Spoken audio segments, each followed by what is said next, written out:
Welcome to Salento with love. And for once, maybe twice, maybe 3 times, maybe I don't know how many times, I got the keys.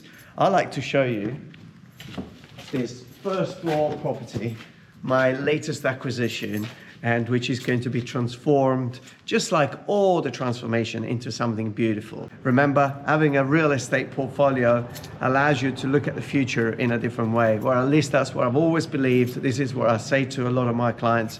So let me show you what I just picked up.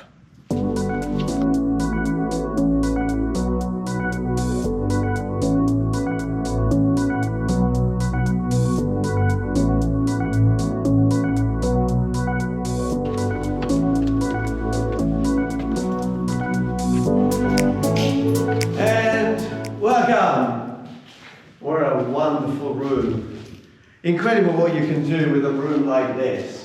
You see, sometimes you need a lot of space, but when you think of a real estate portfolio, when you're thinking of a second house, when you're thinking of a place that you could just land and comfortably spend some time in the beautiful country of Italy and in Salento, Puglia, perhaps less is more. And if you do come across those properties that have that features or have that energy that you can really feel, then you can transform these places into something very, very special.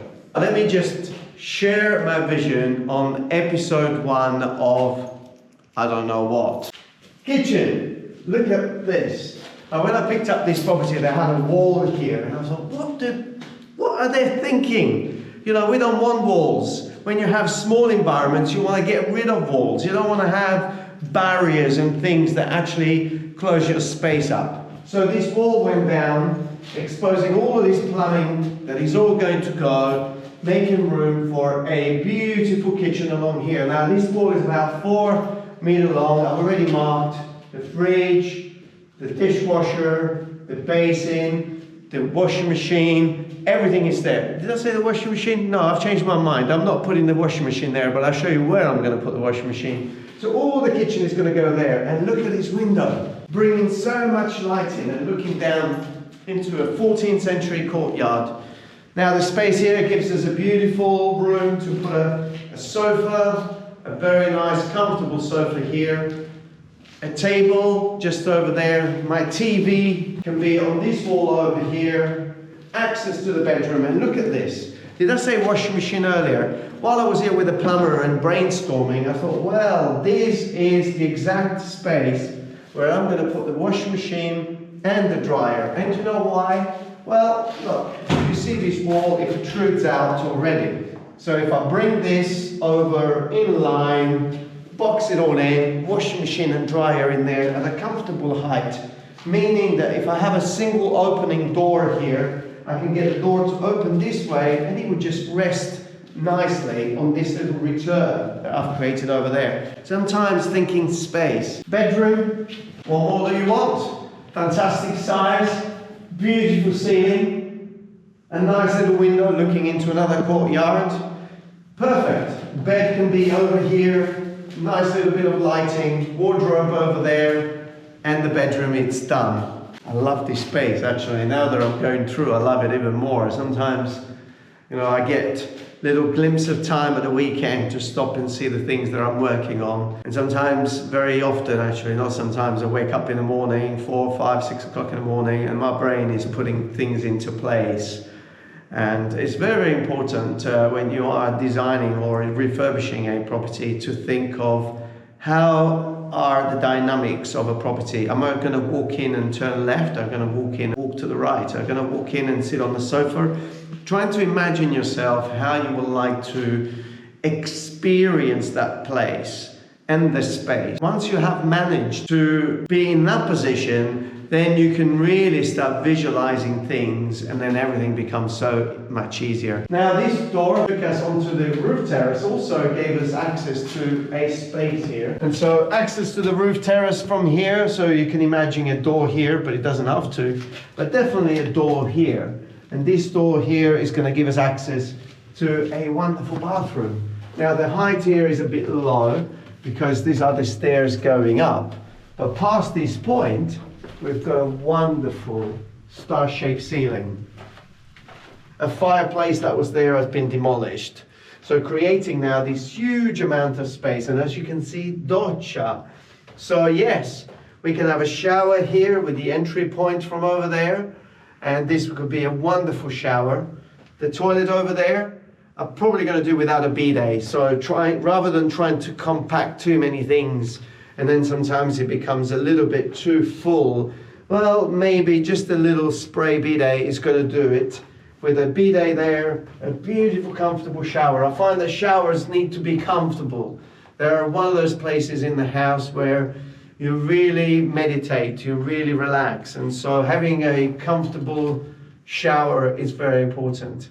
And we have a beautiful space here for the basin. So the basin can go over here, meaning that all that transitional space bringing you into the bathroom can be left without anything, so you don't bang your head. And there is a storage area down here, but it's going to be right next to the bathroom, right next to the toilet, I meant, and it's under the stairs. So I haven't decided yet, but I may build a wall here giving support to this and open a hole through the other side, bringing a drawer that you can pull out and having a lot of storage things in it. Another very important thing when you are refurbishing small properties, this is probably one of the massive challenges when you are refurbishing small properties, storage. Where am I going to put my hoover? Where am I going to put my broom? Where am I going to put my bucket? You don't need a huge amount of storage. You just need enough storage to keep those few elements that make the property function properly. And this could be just the right space for it. Being on the first floor also has some great advantages. For example, the fact that from here, you're away from the street, away from the noise. You have a little bit more privacy. For that reason, in ancient time, they used to call this noble floor. And there was the noble floor because the workers and the peasants were actually working the land, and they're all down in the little stone houses where the masters were actually upstairs checking. Well, we're not in that stage anymore. We've moved on, but still a noble floor because it gives you the opportunity to be high up, but also it gives you a roof terrace. So let's go and check our roof terrace. Amazing. Well, the first thing, I love the idea of being able to look into the courtyard from up here. And the roof terrace does give me the opportunity to have maybe my heat pump machine. So I don't have to think, oh my God, where am I going to put a heat pump? Sometimes on ground floors, it's a little harder to find space to put your machines. Well, if you have a roof terrace, it's a little easier. In this particular case, this area around the corner here, it will be perfect for hanging the machines that is going to supply the hot and cold air to the entire house. Actually, a little feature that was found here. We'll see how we're going to use it. But this is a monolite, is a pillar. And I'm sure if he wasn't as heavy as it is, it would have been probably stolen already by workers or anybody who was the owner of this property.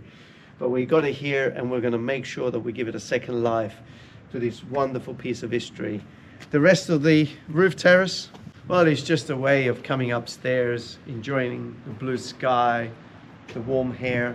Like today, we're on 20th of November. We probably have about 20 degrees, fantastic temperature. So a roof terrace also gives you the opportunity, even if it is detached from the house, to come upstairs and relax and listen to some music. So always a very good space to have. And in modern days, the usage of roof terrace is really definitely changed, where in the old days, people only used the roof terrace to hang their clothes. And in fact, every time you come across something like that, Ludovica looking at me is thinking, what is this?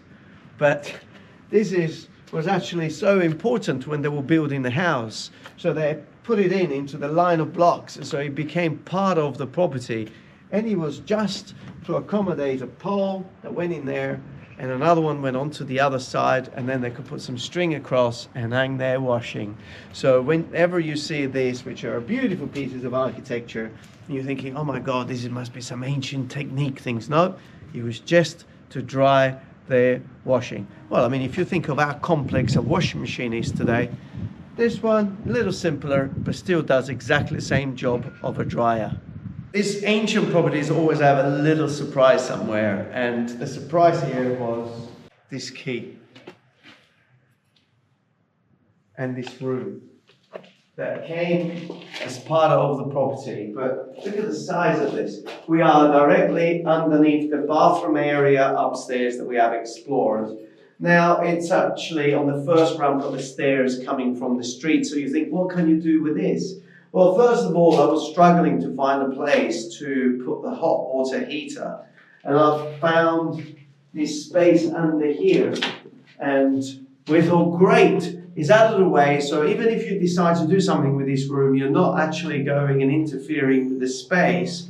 But at the same time, that water heater there would supply the hot water to the entire house, the bathroom, the kitchen, and will be there in a very nice, quiet spot and living us this room. What can we do with this room? Well, you may want to give us some suggestions. Remember, we're away from the house. You've got to come out and do a few ramp stairs. So don't come up with anything crazy. Remember, one of the secret when you are refurbishing properties and you are thinking of real estate and you are thinking of rental and you are thinking of resale, you've got to remember a couple of very important things. You want a property to be extremely comfortable, very appealing from a design point of view, but you don't want to overspend on things that are not necessary, because that's really going to take you far away from your break-even point. And when it comes to resell the property, then potentially you're not going to bring your capital back in. So in suggesting what we can do with this space, just remember that principle, and potentially you can remember this principle as well if you are in the process of purchasing a property somewhere in Italy or somewhere else in the world as a second property or as an investment property.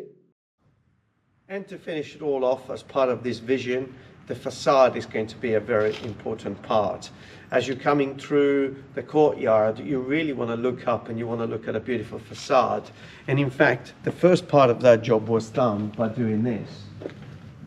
So the stone was exposed, the old plaster, just like the plaster that you can see on the neighboring house, was all removed, and then all the joints have been stitched and it's been treated. So now you have a wonderful exposed stone, and the idea really is that when you turn around the corner and enter the courtyard, you can see the entire thing looking great. Also a very important thing if you're thinking of renting a property or selling a property, the appeal factor of the property is very important, and the external part of it is also very important. Now, you can imagine the entire facade being all treated and all the bad plaster can be removed. The stone elements, which are quite beautiful all the way around, can be revealed and exposed as well. And it's the same thing with this part of the building, which is ancient. And all this plaster can all be removed, exposing the beautiful stone, which can also be sanded down and polished and treated after, leaving this wonderful period look. So this takes me to the end of the first episode of this amazing vision. It's just so incredible picking up these beautiful gems and injecting love, passion, vision, and life. If you think about every one of these properties only a few decades ago had children laughing and people screaming and a beautiful smell. I wish through the video you could smell the incredible food that the lady across there is preparing. And this was happening in every one of these properties. And a lot of changes happened in the 1950s and 60s and 70s with people moving away from the centro storico. It's nice to see now a trend that is changing. And in return, we are really polishing and bringing back the beauty of these properties.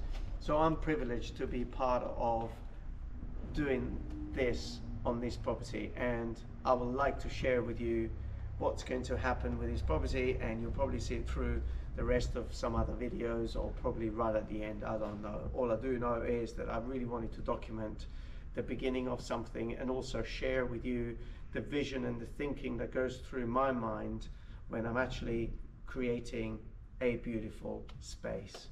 So if you haven't subscribed to the channel yet, do that by subscribing to the channel, press the little bell, and the most important thing, stay safe wherever you are.